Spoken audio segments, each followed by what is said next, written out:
All right, it is a big day. We have a lot to talk about in the next hour, and we are so excited. I want to welcome everyone who's joining in to ABC7's Town Hall series, Our Chicago Voices of the Community. I'm meteorologist Cheryl Scott. And I'm meteorologist Larry Mowry, and we're so happy that you could join us this afternoon. We've got a great panelist here, and we're going to be talking about some really interesting subjects.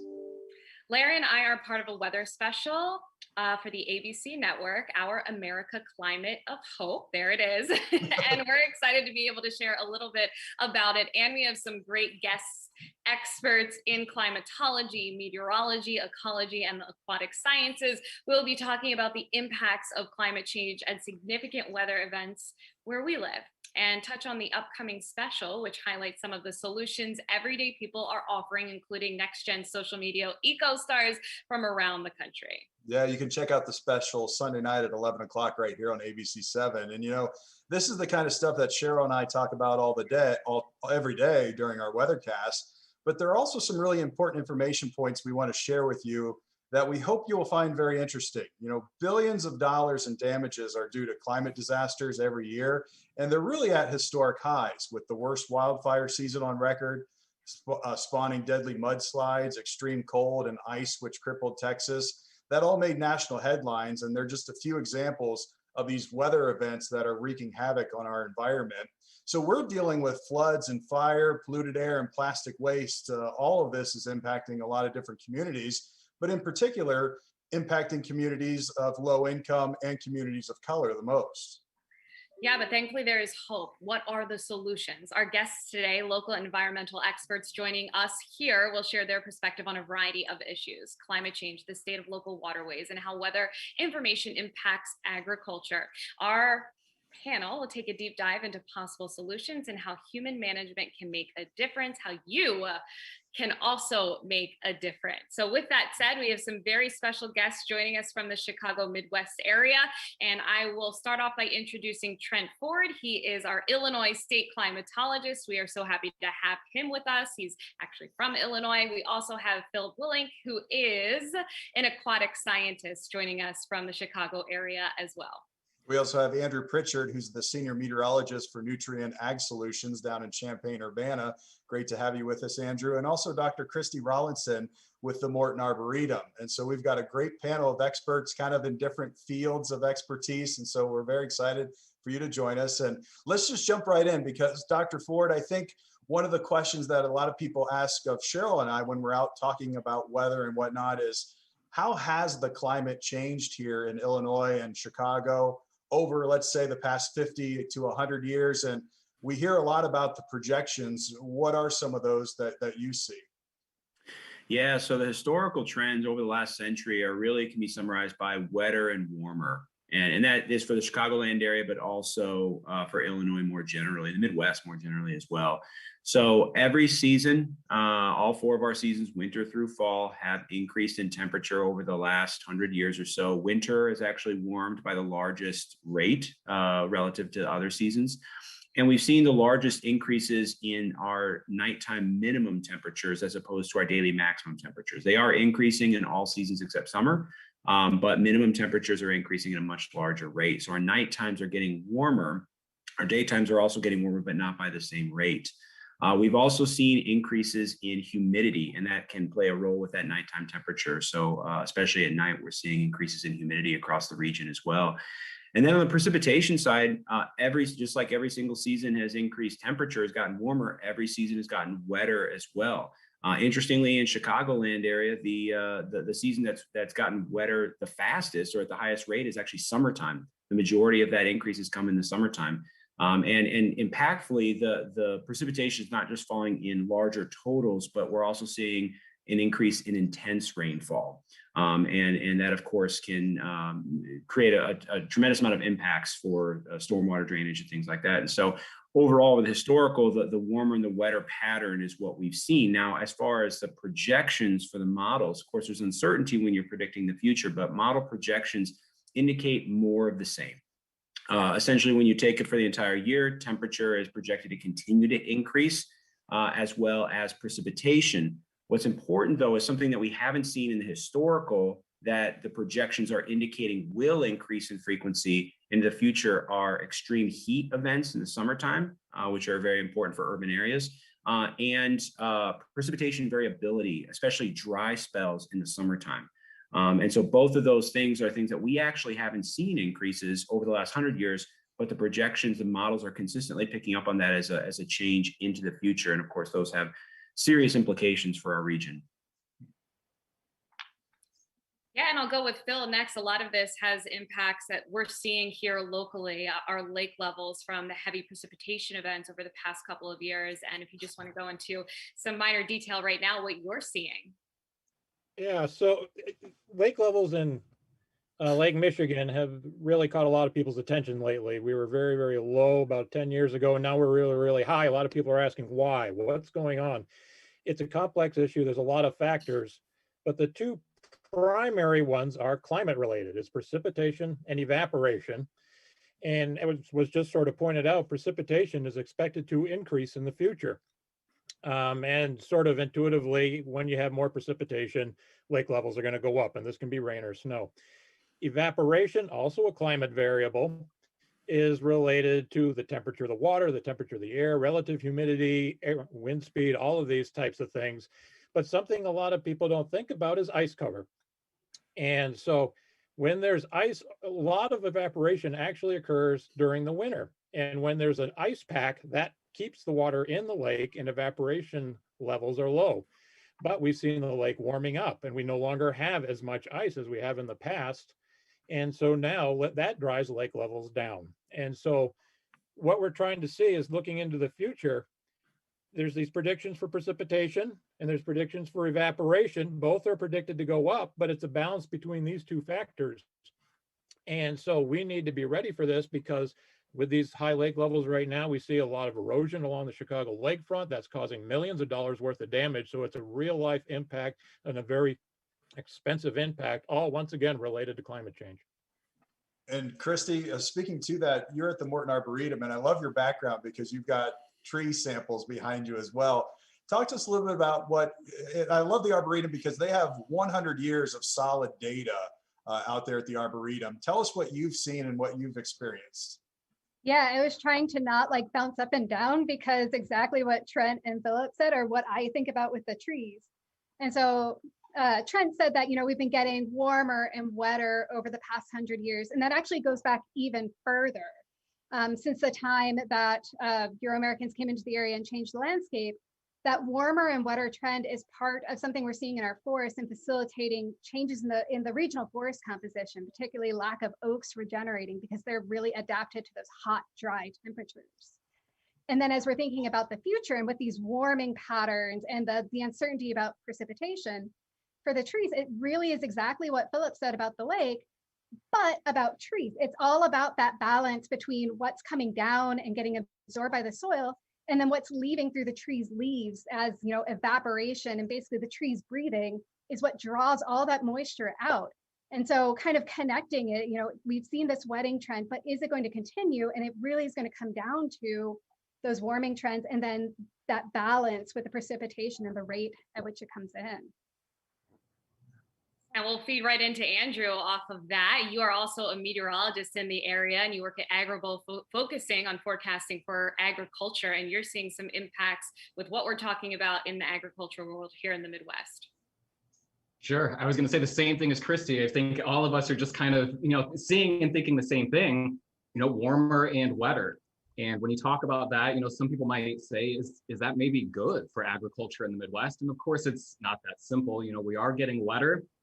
And sometimes that can be problematic. 2019, really wet and, wet frequently. And so it was really hard for farmers in the Midwest to get their crops into the ground. We had a record amount of prevent plant acreage and replants and things like that. And then on the flip side, Trent talked about watching for variability as we go forward into the future. And so 2020 kind of had a little bit of that. We went from 2019 very wet across the board, across the Midwest. And then 2020, we had flash drought in parts of the Midwest. So we ended up dealing with some crop stress.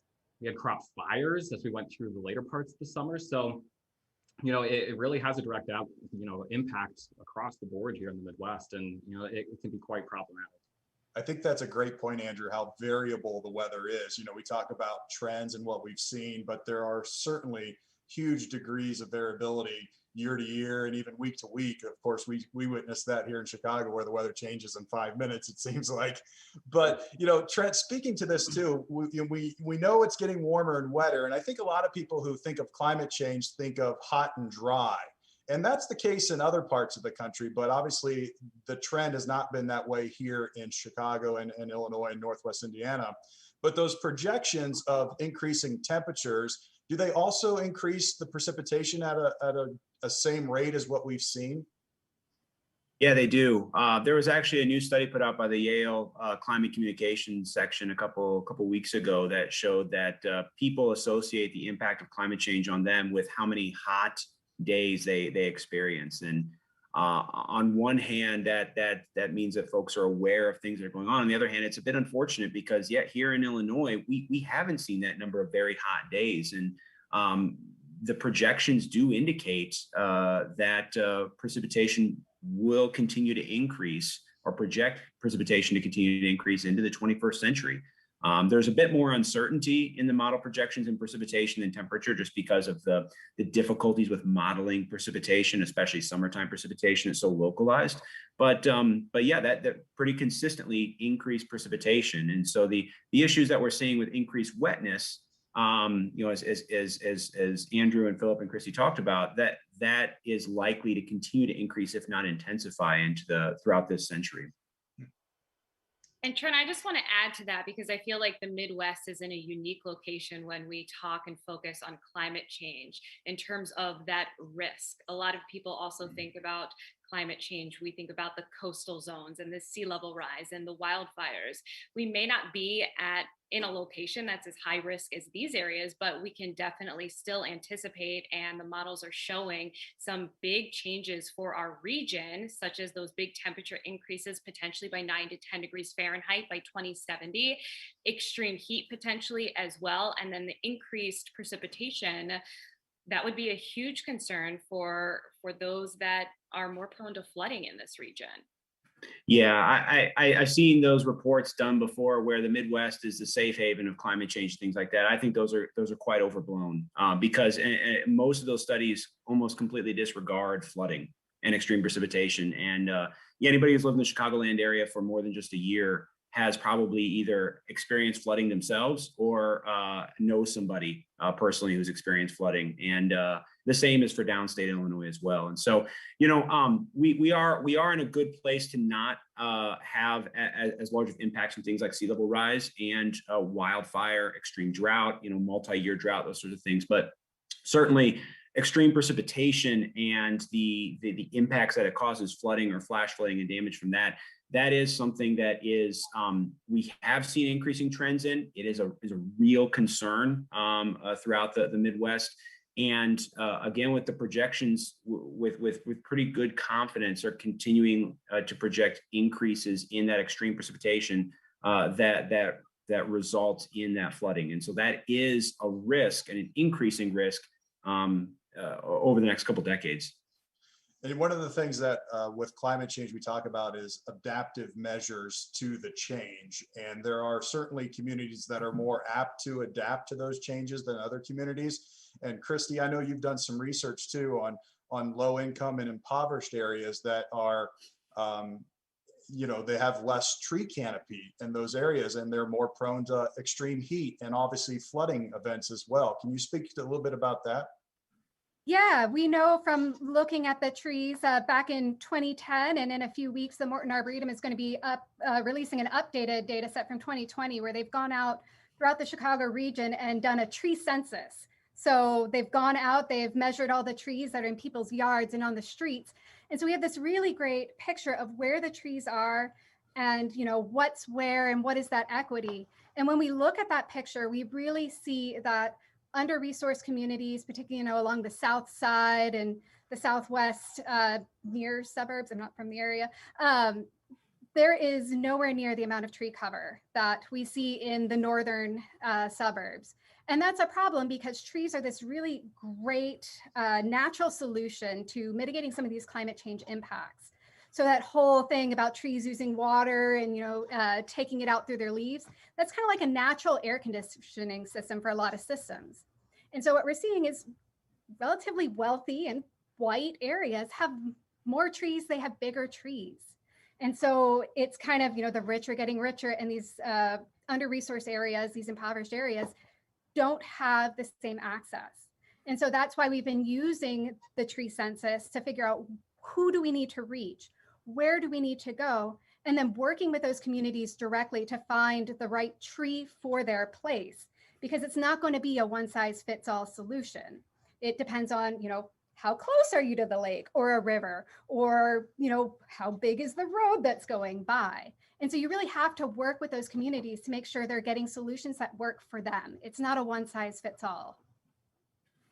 And Phil, I think you've done a lot of research in this area as well in terms of water management, especially in the city. As we look at these models projecting, the increase in precipitation, what are you seeing? Where are the areas that we really need to invest in to be able to keep up with this type of precipitation forecast for us?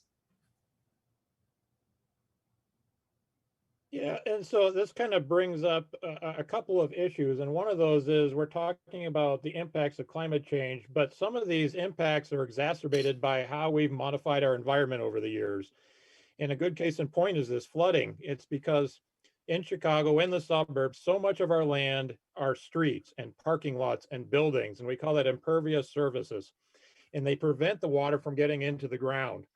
So whenever there's these heavy rain events, instead of the water being sort of evenly distributed, going back into the groundwater, which is what the original condition was, now it is shunted very quickly through our sewer systems, straight into our rivers and everything. Now, I realize various municipalities have water retention facilities and all these types of things, but these severe storms can swamp those really, really quickly. So we have changed the landscape. We basically hardened it, and we're preventing the water from getting into the ground. We shove it into these rivers, and then we have this massive flooding. So it's a climate change impact, and it's an impact of how we modify the environment. And so some of the solutions for fixing some of this is trying to get back to the original sort of water cycle, hydrological cycle. And we have to get, as Christy was pointing out, one of the best ways to manage water is ironically trees, but I'll also toss in their native prairies. Prairies do a great job too, not just trees. And they help get the water into the ground. And by getting the water into the ground, some of the things that does is we recharge our aquifers, which is where a lot of communities get groundwater, or get drinking water rather. So it's a drinking water security issue. But by getting this water into the ground, that sort of cools it over time, and it helps mitigate some of the temperature fluctuations some of our streams see, and that helps the fish and other animals that are living in these streams. It helps mitigate some of the flooding. It won't stop it, but it helps sort of balance it out.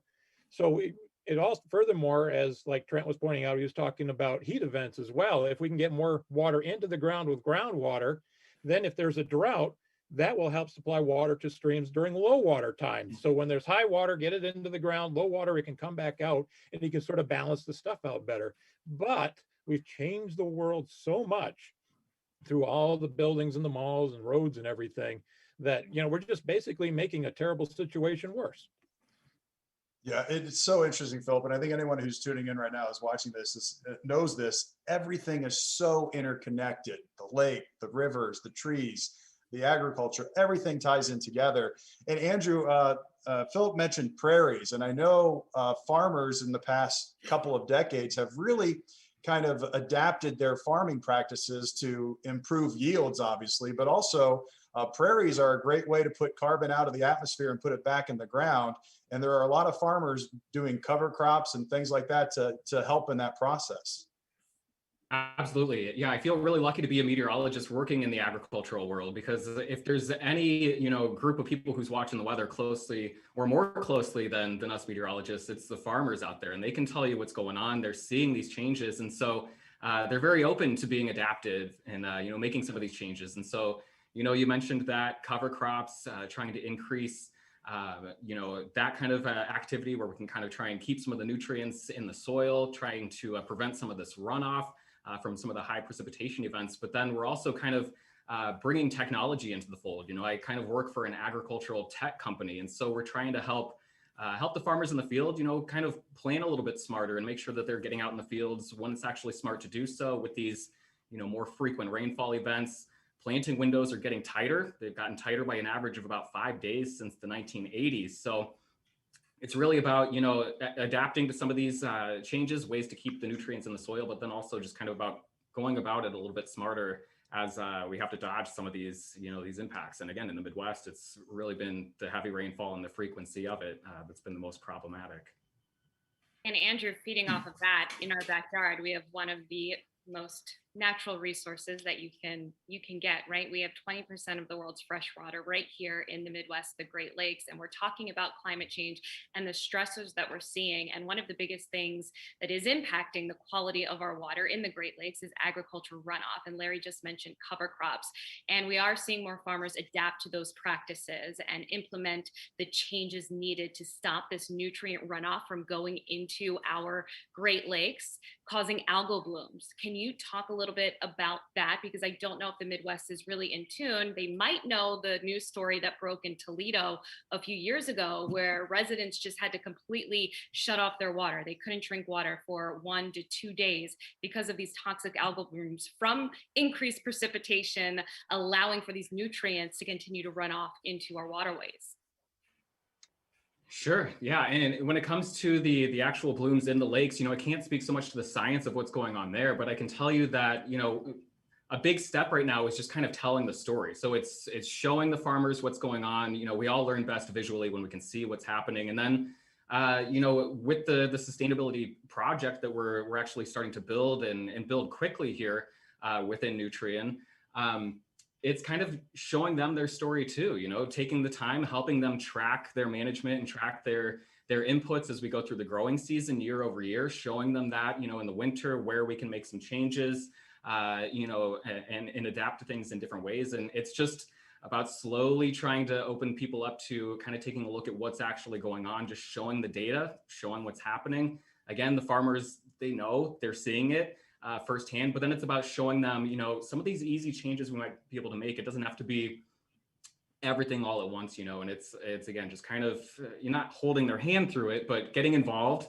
And again, bringing technology into the fold has really made a big difference there, just helping them actually see things as they progress through the season. And Philip, I'm sorry, go ahead, Cheryl. No, I was just going to say quickly that you've been out there on the fields and in the agricultural world, and you're seeing that farmers are being receptive to these new practices to keep up with the changing climate and the impacts from it. Yep. I was going to pose a question to both Philip and Christy here about invasive species, because we know a lot about the invasive species that have infiltrated the Great Lakes over the past decades, and also invasive species with insects and whatnot coming in, impacting our trees and our vegetation. Philip, let me start with you. How has climate change impact invasive species in the lakes, and what will the trend look like as we go into the future? Yeah, so I mean, there's a couple ways I'll answer this. And one of them is with climate change, we're basically seeing the landscape sort of change over time.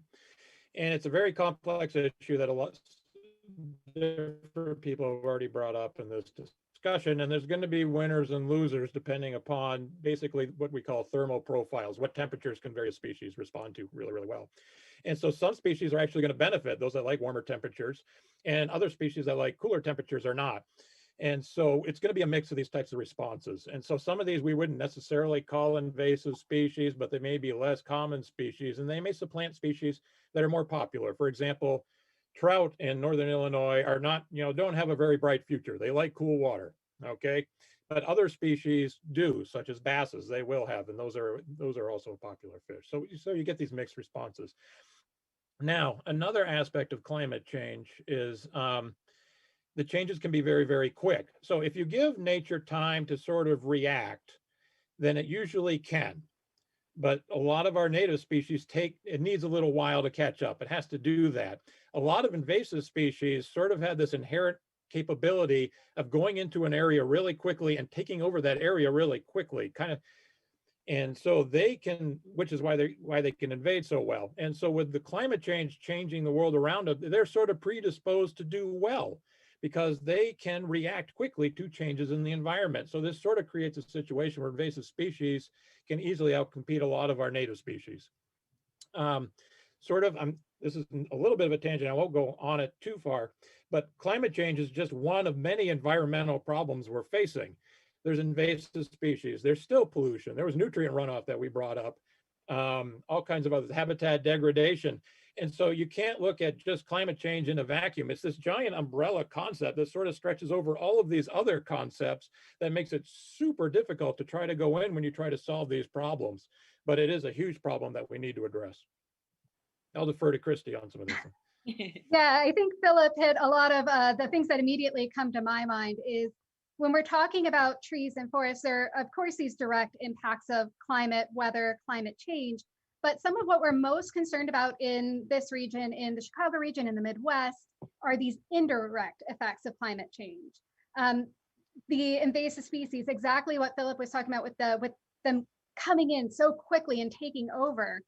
Except for I would say that's even exacerbated for trees and forests that normally have a couple 100-year turnover in terms of how quickly they change. You know, trees can't drive up to Milwaukee to follow some of that climate envelope. And so they move literally yards at a time based on squirrels and take 100 years to come back. So there's even more of that difference. And then another thing we see with invasive species, particularly those that are in, our forest preserves in the region, things like buckthorn or honeysuckle, the ones we call noxious invaders, is that they're even more well adapted to not just climate change, but that climate variability. So if you go out in the forest right now, a lot of the things that are going to be greening up first are those invasive species. It's your honeysuckle, it's your buckthorn. And so they get a jump start on all of the native plants and literally shade them out. And that's part of how they start to elbow through. And so they're kind of more flexible and able to track the weather a bit better. And they also are a bit more resilient to if we get a late frost in a couple of weeks, like I heard Trent and Andrew talking about, we might. And so those invasive species are kind of a little predisposed and better adapted to not just the warmer temperatures, but the climate variability. So what do you think this means for the future in terms of species and animals and plants and all of that here for this region? Things are going to change. And particularly when we're talking about trees that take so long to grow, I think we need to be more proactive in understanding what the changes are going to be and what we can do to set ourselves up for success in the future, rather than waiting until it's too late. When we're talking to our arborists that take care of the trees along our roads, a lot of times they get called and it's like, hey, my tree hasn't leafed out for the past 2 years. What can I do to save it? It's a little too late. We can find you a new tree and a better tree. And so if we think and we're starting to pay attention and we're thinking about all of these different components and how they interact, we're going to be able to be better prepared and help some of these systems along. If we're watching where those invasive species are, you can volunteer with your local different groups, community groups, and go out and help knock it back. Or we can help find you a tree that's going to live in that place for a long time.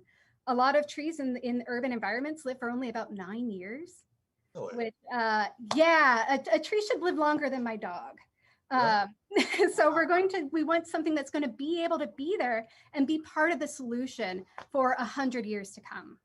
So when you're talking about trees being planted, are there certain types of trees that are better now that weren't so good 100 years ago here? You mentioned the oak trees. So oaks still do pretty well. One of the challenges is, exactly as Philip was talking about, we have modified the environment so much that we can't necessarily just rely on our native species. The oaks are real great champions. They're able to deal with a lot of variability. They're not so good at dealing with road salt or a plow that comes by and knocks into them. And when it comes, we get this question all the time: what tree should I plant to be ready for climate change? And because of all that variability, because we can't, tell you what's happening exactly next week or next year, the answer is diversity. So when people ask, what tree should I plant? We say right tree, right place, but also dare to be different. don't just pick what your neighbor has because you like the pretty red color in fall. Let's see if there's something that also has that pretty red color, but is different. And so just kind of like you would diversify your stock portfolio, or, you know, you don't just have one weather jacket that you wear all the time. You have a diversity. And so we want to spread that out so that we spread out that risk. Diversity is a good thing. It is. I love that. That's great. Yeah, this is great news for me because I lack a green thumb and I'm like, I don't know what I should be planting, but I love to plant and I just love, you know, what spring and summer offers here in Chicago. So I love that answer. You can call the plant clinic and they'll help you pick out a tree.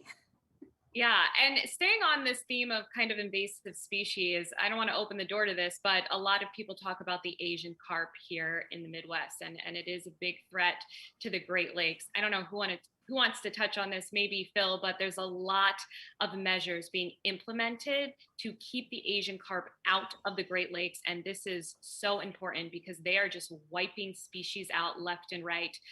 Started in the deep South, made their way up the Mississippi, and I just know there's a lot behind this, and I get a lot of questions all the time. Can you talk about the Asian carp? And they haven't made their way into the Great Lakes, and that's our mission, is to keep them out. Yeah, you could almost do a town hall just on Asian carp probably, and the complexity surrounding that issue. We won't do that today, I promise. I'll keep it under a minute or two. But as you mentioned, this is an invasive species. And more to the point, it's an invasive species that tends to prefer a little bit warmer temperatures. Now that means something like Lake Michigan, they won't die instantly when they hit there, though they can survive in Lake Michigan. But they are a species that eats plankton, which is microscopic plants and animals that sort of float around in the water. And if there's a lot more nutrients in the water and if the water warms up, that often promotes plankton growth. So there's some Great Lakes like Lake Erie that has a lot of plankton in it because it's a relatively warm lake. And that is probably one of the Great Lakes that Asian carp would like the best if they were to be established here. Lake Michigan is a little lower. They don't have quite as much plankton there because it's a deeper, cooler lake. And so the dynamics are a little bit different. But with climate change, we would expect that to shift to basically turn Lake Michigan into a system that would be more profitable for Asian carp to survive. But the biggest thing with something like this, with invasive species, is and one thing we've learned over the years is that once they become established, they're incredibly difficult to eradicate or control. So the main strategy is to don't let them get established. And that's why so much effort is being put into preventing them from getting into the Great Lakes in the first place. Because we have learned over and over again that if an invasive species gets into the Great Lakes, it just takes off like wildfire, and there's very, very little we can do about it. So we have to stop it before they get in there. And so, you know, that's sort of the strategy right now. It's a very long story, but there's a lot of effort to prevent them from getting into the Great Lakes in the first place. And climate change is just going to make that harder because flooding can help spread them around potentially. Depends on how the severity of the flooding. And once they get into the Great Lakes, climate change will make the habitats more conducive to their spawning and feeding and everything else. Well, and speaking of flooding, when the Chicago River flooded downtown last year, some of that water went into Lake Michigan, which is obviously not supposed to happen. That's another opportunity for something to get into the lake. And Trent, speaking to that, you know, you mentioned increased precipitation, and I know you've told me this in the past that we've seen about 5 inches of additional precipitation in the past, well, since the turn of the 20th century here in Illinois. Yeah, that's about right. So, and the trends are, you know, Southern Illinois still gets more rain than Northern Illinois does, but the trends are pretty homogeneous across the state. And so, yeah, we're about for a year 5 inches wetter than we were at the turn of the 20th century, which, you know, some of our wettest months, our Aprils, Mays, and Junes, get about 4 to 5 inches of rain. So we're basically just chalking on an additional month's worth of rain.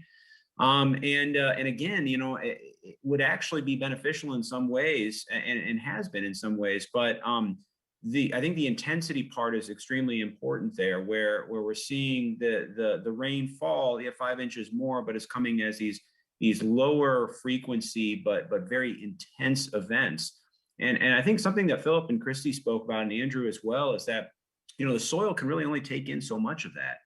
And the rest just runs off. And so what we're seeing for the Mississippi River Basin, the upper Mississippi as a larger basin, is that the stream flow trends are actually larger than the precipitation trends. So more is running out than we're actually getting on the top. And the reason being is that we're getting less, we're netting less in our soil. And so that's less water for crops, it's less water for trees, it's less water for groundwater recharge for aquifers and things like that. It also means that when our soils are drier, that the soil can actually feed back to the atmosphere and make temperatures even higher than what they would have been normally. And so that's a really important. So when we get dry, because of that increased runoff, it also makes it more likely that we'll see some very, very hot temperatures, which is why our driest summers are also tend to be our hottest. So there's a bit of a feedback there as well. I was going to jump in when you finished up and just comment on the frequency there. I mean, the numbers that I've got, and maybe you have something you can, comment on, but in Illinois, I've got the frequency of 2-inch rainfall events has nearly doubled over the last 40 years. And in Iowa, it's almost tripled. And so again, when we talk about, oh, it's warmer and wetter, the farmers must love that. Well, I can tell you, you go find a farmer who just got 4 inches of rain on their field in 24 hours is not happy about that, because all of that water is just running off and they're dealing with all kinds of problems. So absolutely. I hear that a lot. We don't have any just normal rainfalls anymore. It's violent weather, big storms, heavy rain. There's never an even rain anymore, it seems like. Our basements here, sorry, real quick, it is a tangent, but our basements here in Champaign-Urbana are just notorious for flooding. And so I feel like anymore, I'm on the lookout for that rainfall that won't make it into the basement, because it just seems like we don't get that light, steady rain. It's just, all right, today's the day that it rains 2.5 inches. Yeah, is that? Oh, go ahead, Cheryl. Sorry. No, I was just going to say the agriculture industry is so crucial here in the Midwest, and you would, like you said, you would think more rain and warmer weather would be great. Plentiful rainfall sounds good for farmers, but when we're getting too much rain in too short of a time, and then we're talking about extreme weather events from droughts to derechos, that we're beginning to see these, or we are seeing these trends of just increased severe weather and extreme events here.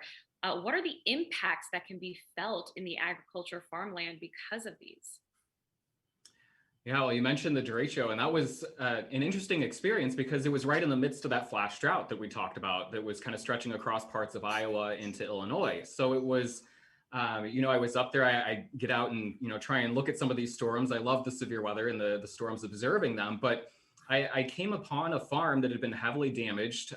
The crops and their buildings were kind of just blown apart and were laying across. There was a soybean field that had just a couple yards worth of building material in it. So obviously that's problematic. But in talking with the farmers there, I just, it was painful to hear them. They're concerned, they hadn't seen the other side of the field yet. They're asking me if it's still standing. And it's just, they've been dealing with the drought that year, the flash drought and the stress there. And then they finally get rainfall, and it comes, with 80 to 100+ mile-per-hour winds, which obviously, that particular storm has now gone down as the most expensive single thunderstorm in documented history. And a big chunk of that was agriculture. And not just the crops themselves, but the infrastructure. When you're, driving down the highway after one of those storms and you just see grain bins toppled, or, this or that, that's stuff that takes time and money and resources to rebuild and come back from. So certainly the severe weather, it's problematic when it comes to the crops. You can, have crop loss with green snap, having the crops completely blown down. But then there's the infrastructure cost as well. And then, there's the heavy rainfall too. So, I mean, whether I'll go off on another tangent if I don't stop there. But yes, it is a feedback loop, and it feels painful almost when they're not getting enough rain, and then the rain finally comes, and now the rainfall just takes them out for the year. And Trent, you've spoken about compound events. Tell us what that is, and it's exactly what Andrew described in a sense. It's heat and then extreme rain. Yeah, that is actually, there was a really interesting study just published this year that for the most of the Midwest, that there's a frequent compound extremes. The idea is we don't just have drought and extreme heat and they're separate. We have drought that then either feeds back or causes the extreme heat, and the impacts on people, on crops, on livestock, on ecosystems, it's higher than what it would normally be if we just the sum of those two things put together. So that's a compound extreme. Something that is seemingly frequent in the upper Midwest, including the Chicagoland area, is an interesting compound extreme where we have extreme heat that is then followed by intense precipitation. And the connection there is instability in the atmosphere that's driven by that extreme heat with humidity. And so it was something that when we think about the impacts of something like extreme heat and then followed by flooding, healthcare centers and public health is something that suffers quite a lot from that. And the idea being that if we have extreme heat, public health outcomes tend to be more negative from that. But then if that, it was the increased rate of hospitalization, increased rates of excess mortality, morbidity. But if that extreme heat event is then followed very closely by an intense precipitation event that could cause flooding, which could wipe out, for example, electrical grids for vulnerable healthcare centers, things like that, it compounds the initial impact of that extreme heat. And as you mentioned, Larry, at the beginning of this talk, it's not everywhere in the Chicagoland area where we're seeing these impacts, disproportionately following, especially these compound extremes, on poor neighborhoods, neighborhoods of color, neighborhoods overall with less access to resources. And so that's an important piece here, that we're not just fighting extreme heat and then separately, emergency management, we're fighting precipitation. They're interlinked, and the effects of that are extremely important for urban planning. And not only urban planning, but you also, we've talked about this before, the mental and emotional health stress from climate change. That is also a big factor. Absolutely. To hit on Andrew's point from 2019, it was extremely wet, right? But if we look at crop yields, they were okay for how bad it was. So I talk to farmers, I say, how was your crop in 2019? They're like, so. Some did pretty well.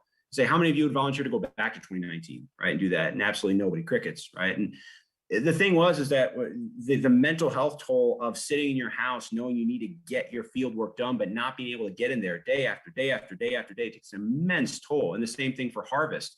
When we think about in an urban area like Chicagoland area, the mental health toll of being impacted by flooding, even if you have flood insurance. Personally, I've been there. I know what it feels like to have your home flooded. It's an immense intrusion into your life, and it causes an incredible amount of mental health. And so if we're talking about precipitation and flooding increasing, again, even if we have insurance that can account for that, the mental health toll, which is mostly unquantified so far from climate change, is an extremely important thing. And again, the disproportionate impacts on those communities of color, that mental health toll is there as well. So that's an important point.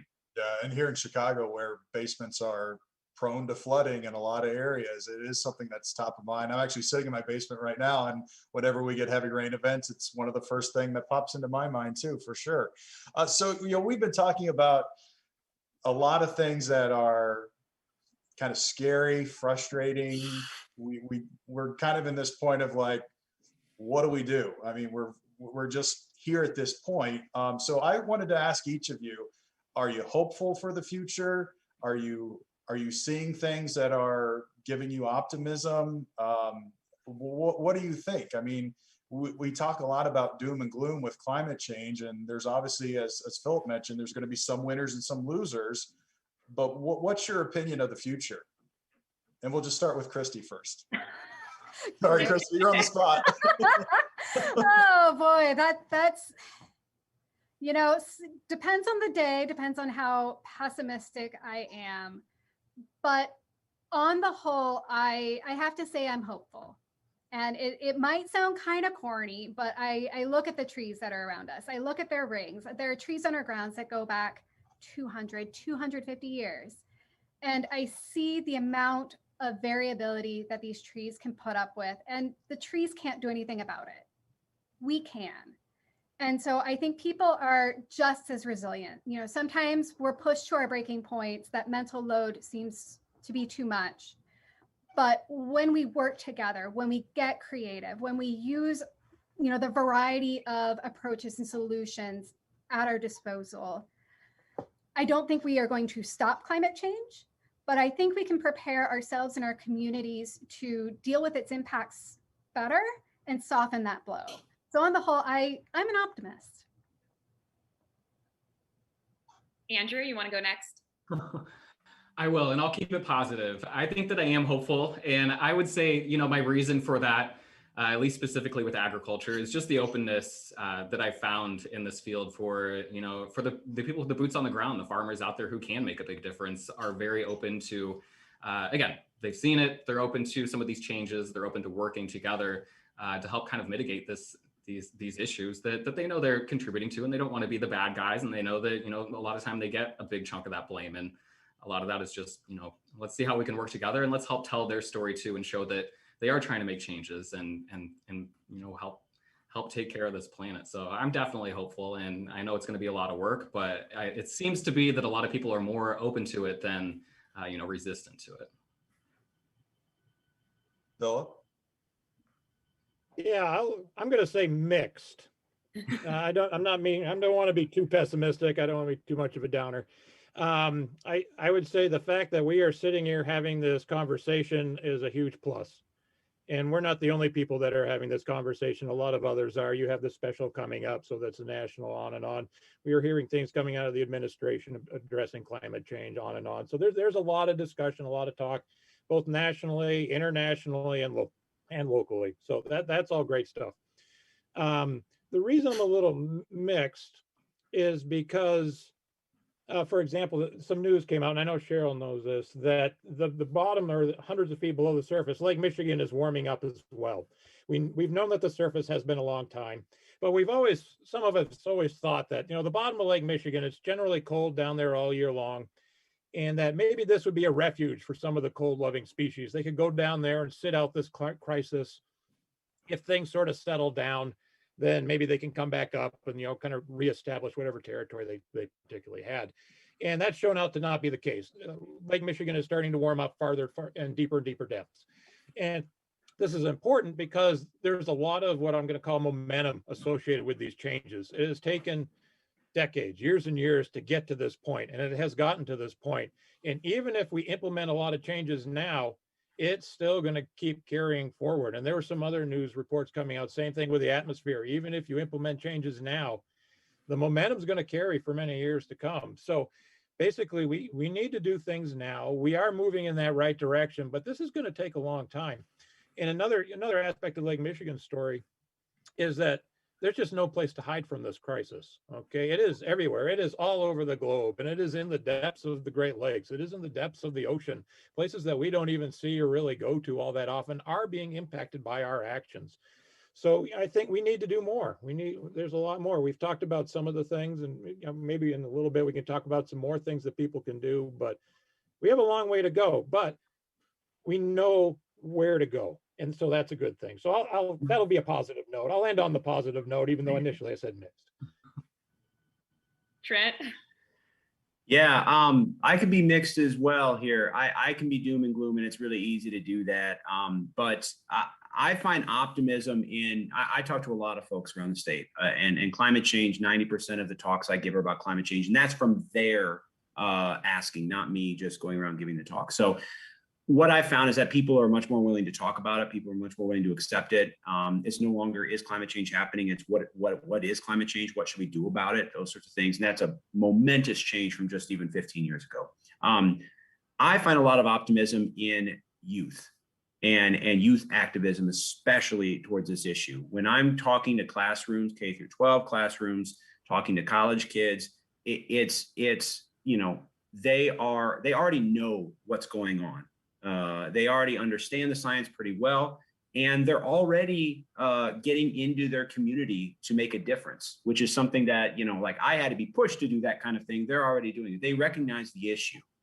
So I would imagine that a generational shift is going to take place globally, certainly in this country, but globally. And as well as I'm enthused by a lot of the community activism, whether it be from youth or from all ages. And in the Chicagoland area is a great example. There are many community level organizations that are fighting for social justice, environmental justice, but it's wrapped up in this idea of climate change, right? And how these social issues and inequities are influenced by the climate, which they are.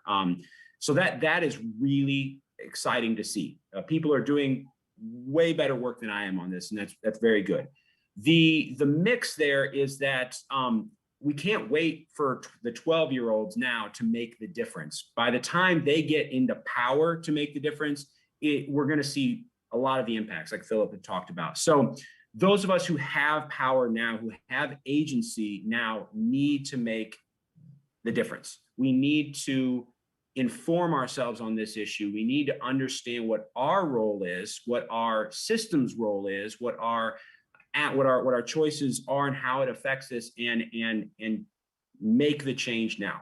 Move towards that direction, so that our kids. I have a 3-year-old, so my 3-year-old, when he takes over, will be left in a much better position than if we just kind of wait for that generational shift to occur. That's exactly right, Trent. And it's funny you brought up the next generation, because they are so heavily involved. I mean, there's literally TikTokers, #EcoTalk, that are just out there spreading the word in the ways, that's not reaching the people that need to be seeing this and making the policies and making the change. It really comes down to those types of actions, and coming down to our actions, and voting for what we need, and what we see, and what we need for the future. But with that said, I think a lot of people think of the word climate change and the idea of it, and it's just a bit overwhelming at times, and someone doesn't even know where to start. But there are so many good people out there that want to make a difference, and they're asking us. We're seeing these questions come in on Facebook right now. They're asking, what can I do? Just personally, what can I do? I don't think it's about, looking at the past and looking what we have done and focusing on all the negatives, but what can we do now, and where can we go in the future, and focusing on the positives. We have so many organizations here across the Chicago area. One, for instance, the Alliance for the Great Lakes, spend a Saturday or Sunday cleaning up trash on the lakefront or the shoreline, something so easy that someone may just not have thought about. It's just having these types of conversations and then doing a little research, but people do want to make those changes. So do you guys have any recommendations? I'd say start small, care, and talk about it. Yep. All of these small little actions don't matter if you keep it to yourself. It can be really uncomfortable to talk about it, especially when it is still a bit of a political issue, but every little bit helps. And the more we can make talking about it and taking these actions the norm, the easier it gets. And every little bit helps. Maybe it's not going to stop climate change in its tracks, but picking up that trash along the lake helps alleviate some of the stress from the organisms in the lake. And taking care of your tree will make it more resilient to the stresses that we can't control.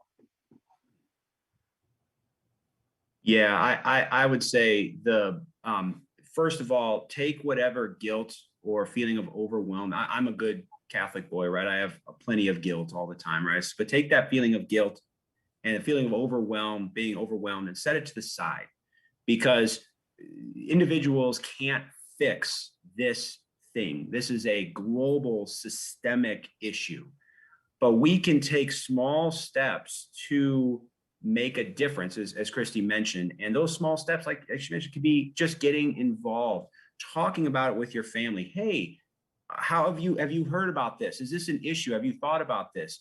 Becoming informed on it. But you got to be careful, right? Because information works both ways. But making sure that you're getting information from good sources, and joining, becoming involved in your community. There are lots of great community organizations, Chicagoland area.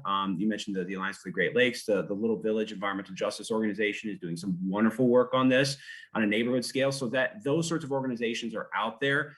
Go to meetings, right? And you'll be around people who also care about this issue and are trying to make a difference. And it's infectious. I tell you that it is infectious. I talk about being with, the youth who are really excited about this, and it makes me excited about it. And so, that I think is that small step, setting that anxiety aside, because that isn't healthy for you or for anyone else, and making those small steps to make a difference, I think are really important.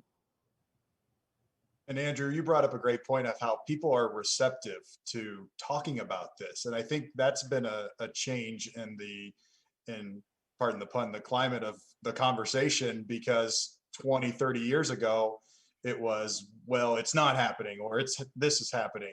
And now people have experienced a little bit of the weather changes that we've talked about over the past couple of decades, and they kind of see it a little bit more. And people are so receptive to having a conversation and more open to the ideas and what the projections are.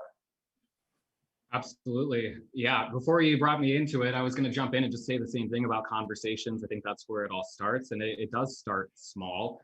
And I go out and I speak to farmers across the country, and I don't give talks on climate change, but there's usually a little bit in there, and it's just data. This is what we're seeing, and just kind of bring it into the conversation.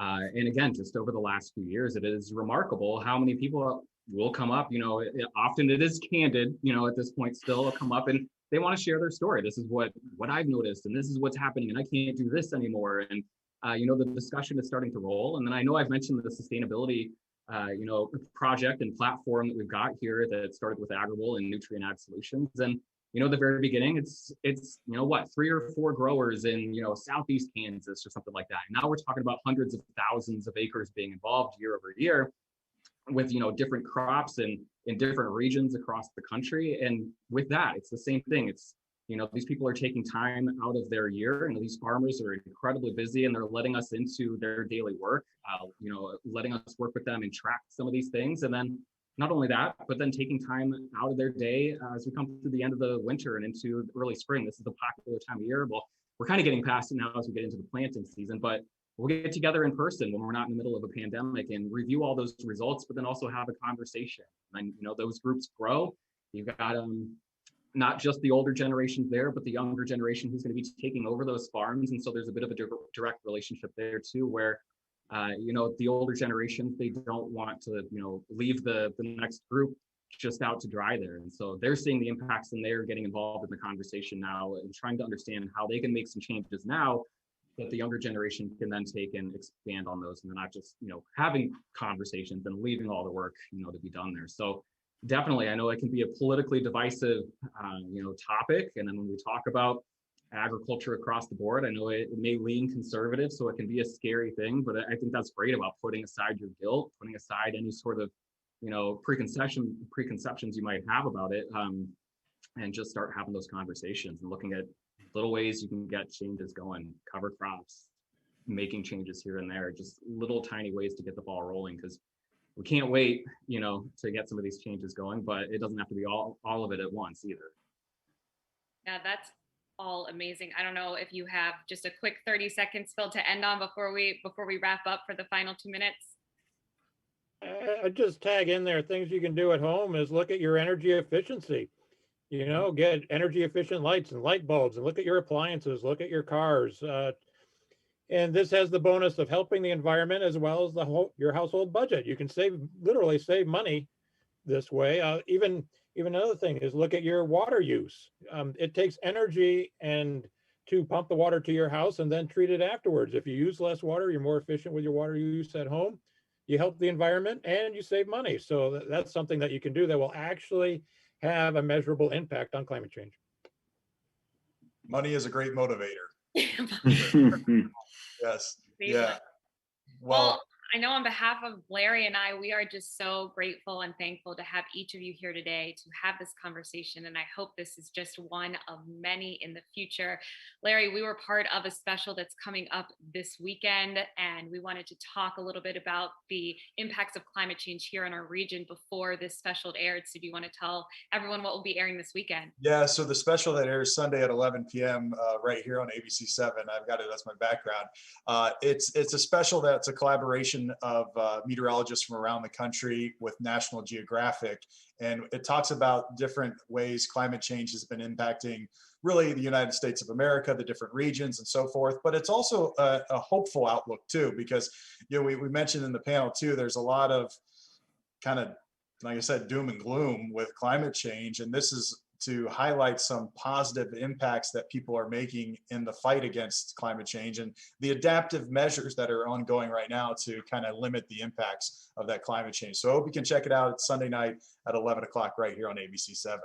Yeah, and this is going to be aired across the country, so we're pretty pumped about it. Larry and I were both extensively interviewed for this piece for Chicago and the Midwest directly. So we talk about some of the impacts we're seeing here that we addressed today, but it also talks about the West Coast and the East Coast and sea level rise and wildfires. But there is such an element of hope in all of this. So it is Our America Climate of Hope. It will be airing here in Chicago 11 o'clock on Sunday night. But not only that, that. It will also be available starting Friday on Hulu. So it's a pretty big deal. We're pumped about it, and we're so grateful for your partnership, our partnership with National Geographic, to start these conversations, to get people involved, and maybe just, you know, a little bit can go a long way, right? A little light switch, a little flip on can do a lot and change and help change or show people a different perspective.